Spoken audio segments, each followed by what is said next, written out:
And the last thing I've been theorizing when I was at BC, and I still apply, is optionality. And it's a very vague word, so let me explain.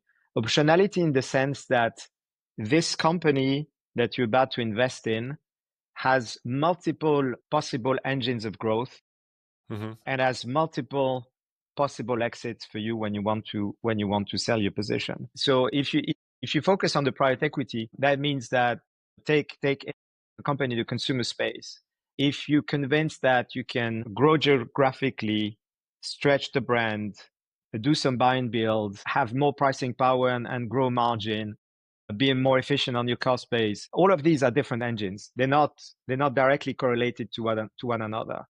And that's what I mean by optionality is you want different levers that you can pull just in case the macro goes against you or your diagnostic was wrong or things like that. And ideally, I'd like to see the same thing at the exit. If it's a public company, of course, it's not really applicable if it's a liquid stock and I can exit my position in an easy way. But most of the time, exit, even in a public company, when you start having a meaningful position, you should be cognizant of liquidity and stuff like that. And of course, in the case of a private company, private investment, I like the idea that it can go to a few strategics, but it can also go to another PE. You can continue to grow the value of this firm for the next 5 years and whatever.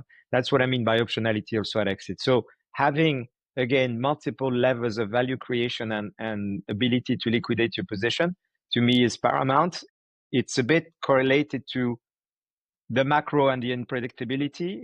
You can observe trends, but then something happens. COVID happens. Who could predict COVID or the GFC? Until 2007, people were thinking things are going to go through the sky. So there's going to be things like this in your investment horizon. And that's why you want to have optionality and multiple levers, because you want to be able to pivot. So that's, again, it's a very broad brush matrix, but hopefully that gives you a sense.